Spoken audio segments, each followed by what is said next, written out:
uh, the absence of obstacles that stop us from doing something. But according to Immanuel Kant, he says that freedom is that which stops us from following our desires, our inclinations. So whatever we do in the regulations of the natural law, cause and effect, those regulatory bodies, we are actually just following our nafs or desires. But we are free when we are able to give ourselves the laws, for example, moral laws.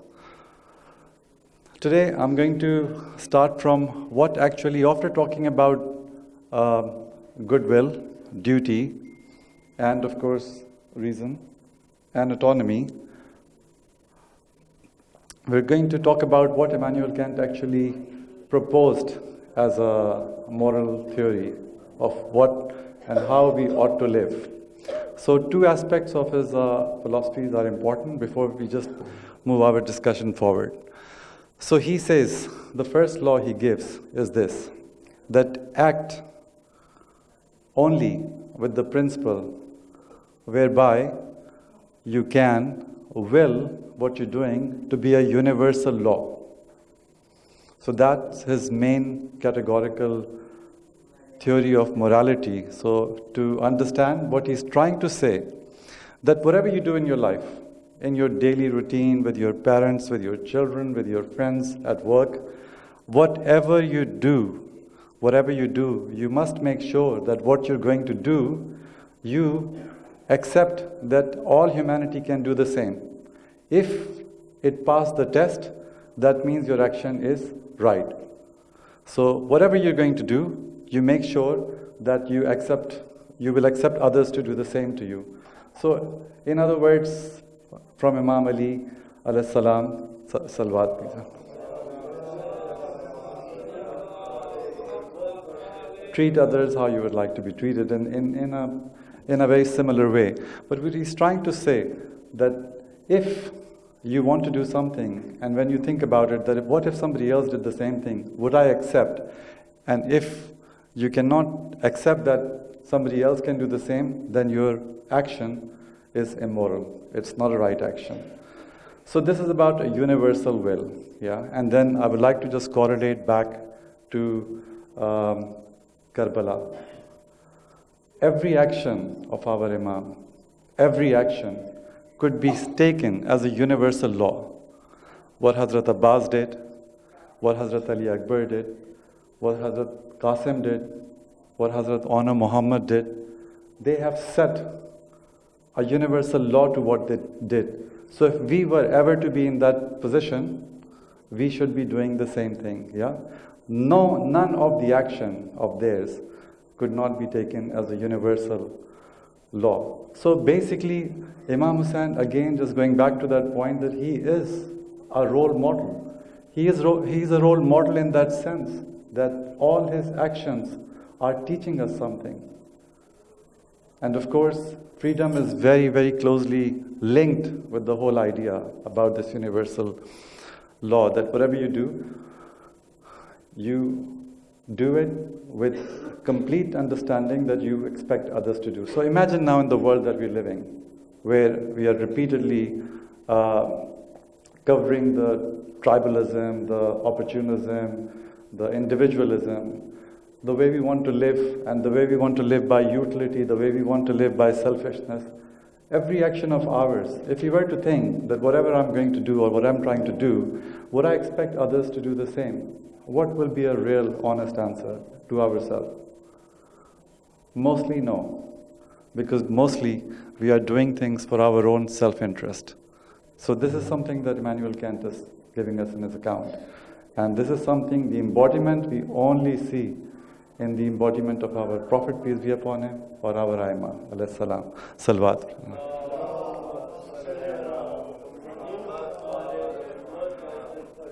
The second moral law or theory that he proposes is similar, and it is this, that never treat yourself in humanity or others in person as a means, but only as an end.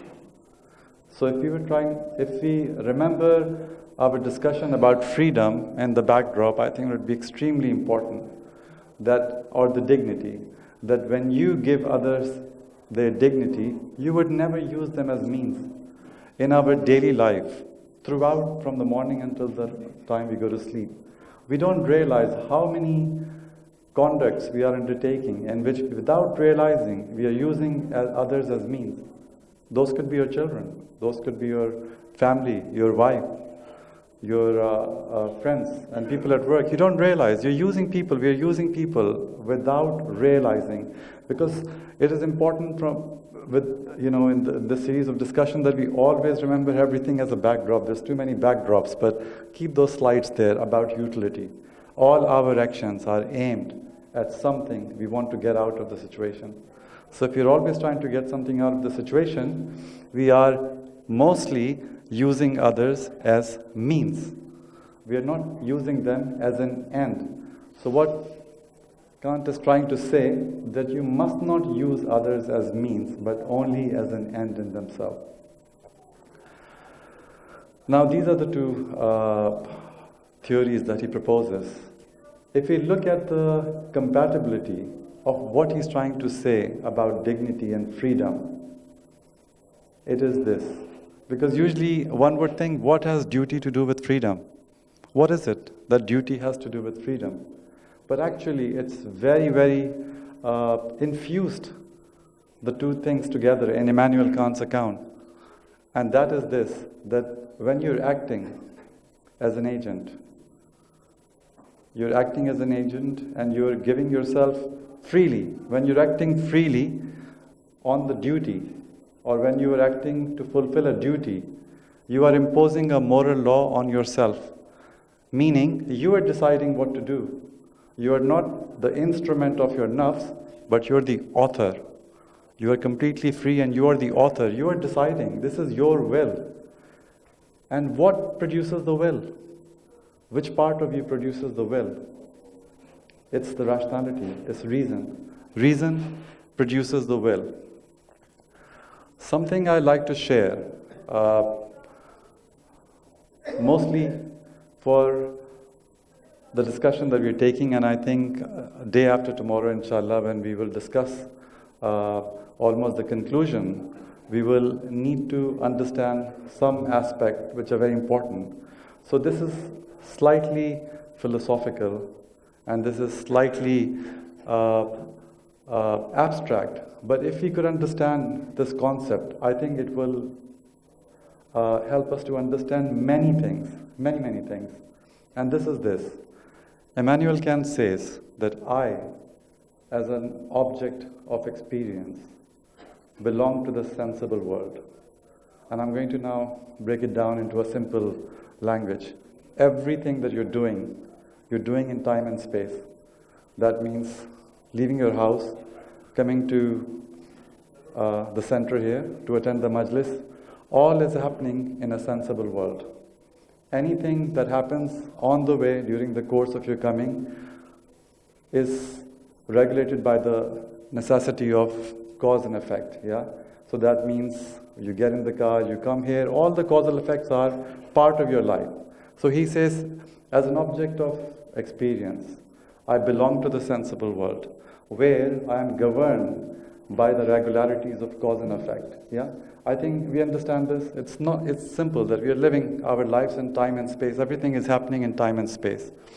Then he says, when he said as an object of experience, now he says as a subject of experience, I also inhabit an intelligible world, where I am autonomous, where I give myself law, where I am free from the regularities of cause and effect. So if I try to give you an example, what is an intelligible world? And I think this is the crux of many things. If we really want to understand how to become just, how to become compassionate, how to become kind, how to become truthful, I think we could do well to understand this concept of intelligible world. For example, you see a murder, or you see something terribly bad happen, or an accident. Your senses tells you what you see. So you're a part of the sensible world telling you what you are experiencing. But whatever happens, if there is some badness happening or goodness happening, you can feel that, yeah? That goodness and badness is not part of the sensible world, because your sense perception cannot trace it back. Your eyes, your hands, your nose, your mouth, your ears don't see goodness. It doesn't see badness. It doesn't see truth. It doesn't see justice. These things are in an intelligible world. So Immanuel Kant is saying that as a subject of experience, I am autonomous. I inhabit an intelligible world. And by inhabiting the intelligible world, I am free. And freedom is really to be free from this regularities of causality that happens in time and space. Here, I am free.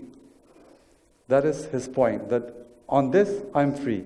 He says, was I only an empirical being, i.e. hands and body and head and my physical being, if I was only an empirical being, I would be subject to the deliverance of my appetites of hunger, pain, pleasure, everything. I would just follow that, like animals do. Yeah? So he's trying to make a case against utilitarianism, that you are free. You don't need to follow. You are following everything because you are slave. You can only become free when you rise above or transcend from this causality. So now he admits that we don't belong to the intelligible world alone. Yeah? It is because we are simultaneously a part of this sensible world, which is time and space, and the intelligible world. Because of this, there is a gap between what we do and what we ought to do. Yes? This utility or this utilitarian inclination we have, and we are doing what we're doing, this is what we do. What we ought to do does not belong to the sensible world. It belongs to the intelligible world. If I can give you a little bit of an account on this intelligible world, I think it would be very useful. Plato introduces this intelligible world. What he's trying to say, that we know justice, we know kindness, we know truthfulness, but it really doesn't exist here. It exists somewhere else, in Alam-e-Mithal, in the imaginal world, in its purest form. You and I, when we are being just, justice is participating in us. Just justice is participating in us. Like blackness is participating in my clothes. But blackness is not this. It's just participating. So what Plato is trying to say, that we are, if we can manage to get the truth from the intelligible world, meaning Lord, meaning Allah subhanahu wa ta'ala, meaning from our Rabb, if we can get what the higher levels of truth and apply in our lives, this is when we are understanding truth more and more. The deeper marifat of truth does not reside here. It resides in the intelligible world. We have the power to be able to absorb that. So Plato is trying to say that all the goodness reside somewhere else. And to just add to this, that all Islamic philosophy, or Mullah Sadrian philosophy, which is about kashf, revealing or unveiling the truths, to see truth in itself, to see justice in itself as it exists in another realm, it's all about that. It's purely that. And we have different variations. So somebody who is more enlightened and he has more justice in him, he has more truthfulness in him, he has unveiled those realities and absorbed with him. The reason I'm trying to say is when we come to the point, or when we, inshallah, discuss wisdom and understanding, which is the main instrument of our whole discussion, it will be important to remember this, because it will help to understand how we do the journey of understanding ought, what we should be doing. So this is all about ought. This is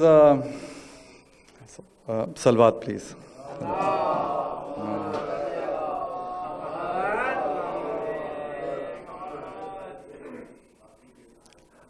Salawat ek dafa.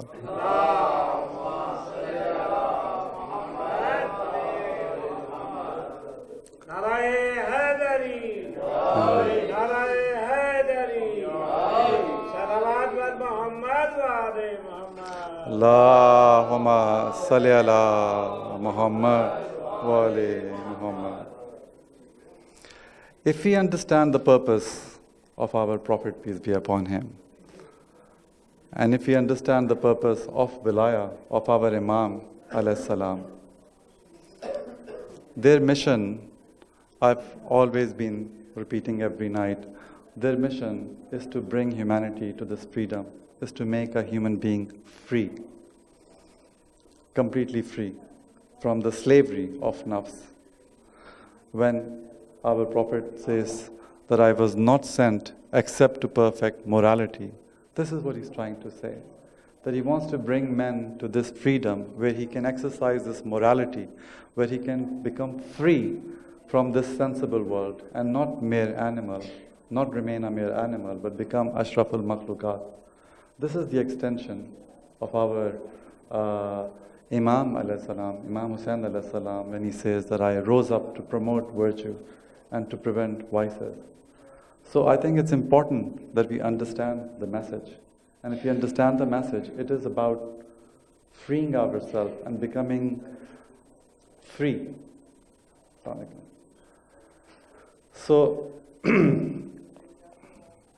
if we understand the reason why we've been discussing utilitarianism, why we've been discussing all other aspects, is in line with this.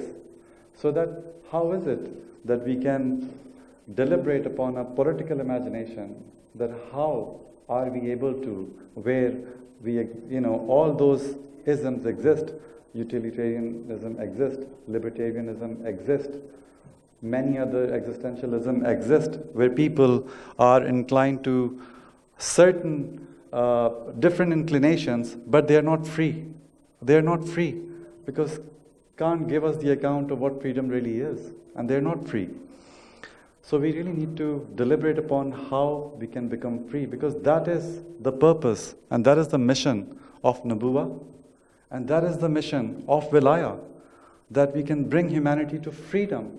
We can free ourselves from all those inclinations and all those desirings, nafsi desires. And I think this is a message that we should really be taking out, abstracting and extracting from the message and the sacrifice of our Imam Hussain alayhi salam. Salawat, please.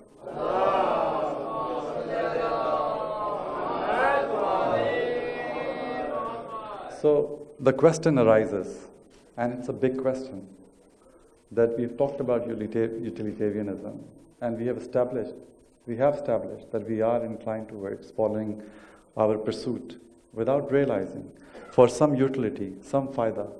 We have also established that as human beings we are selfish, and in the accounts of Immanuel Kant we have realized that definitely we are not those free souls, we are not those free human beings as what we see in Karbala. Yes. The big question is, if we are also entangled with utilitarianistic inclination, if you're also entangled with selfishness, if we have not worked out what human dignity really means, because we experience in the world where human dignity is, it's being violated, and especially in Muslim countries, it's always being violated, and there is no heed to it. We don't even realize that we're violating human dignity. If that's where we are, how is it that we can convey the message of our Imam to the broader society? How is it that we can give something that we don't possess? How is it? So these are very big questions. This is the message that comes from the sacrifice of our Imam, that to become free. How Hazrat Hur managed to get that freedom on the very last night. Humanity can be free from the message of our Imam as a role model. To understand what our Imam is saying, when he's saying that somebody like me cannot give allegiance to somebody like Yazid. What is it that he's trying to say? In the light of what we've discussed, we can understand what he's trying to say, that somebody is like me, his essential features, and yesterday that we touched, that everything has accidental features and essential features. When you describe someone, when you define something, you define it from their essential features, not from accidental features.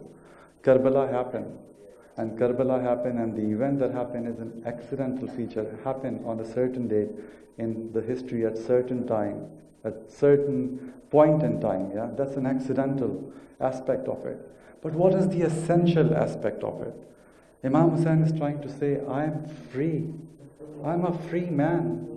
I am not going to follow or give allegiance to somebody like you who's a slave and who's corrupted.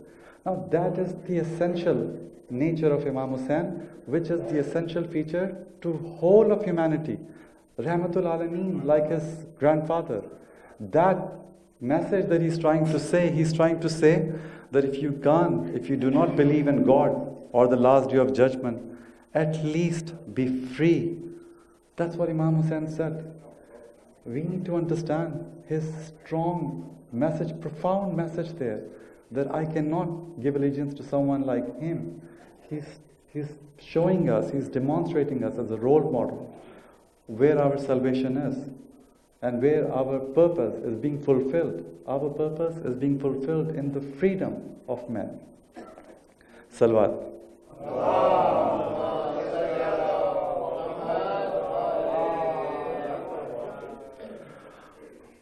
I think we really need to contemplate and we really need to transcend in understanding the message of our Imam. Sometimes we can experience thinking in solitary moments when you're on your own, especially in Muharram, when you're on your own and you're thinking about Imam Hussain. And sometimes you feel that his message is lost when you see the world, when you see the injustices in the world, when you see a child dying every 4 seconds in the world. The message of our Imam is lost. We have not understood his message. We have not understood freedom. We have not understood justice. That justice is really when you are free. Only then, that universal will that he said that you must do whatever you do, you make sure that everybody else do the same thing and you accept it. That is haq. That is submission to haq. Because every action of yours is on haq. Nothing you would do which will not be right. It will be in its perfect place. I think we need to transcend and see that our Imam's message, we need to bring it to life as humans, as human beings. Salawat.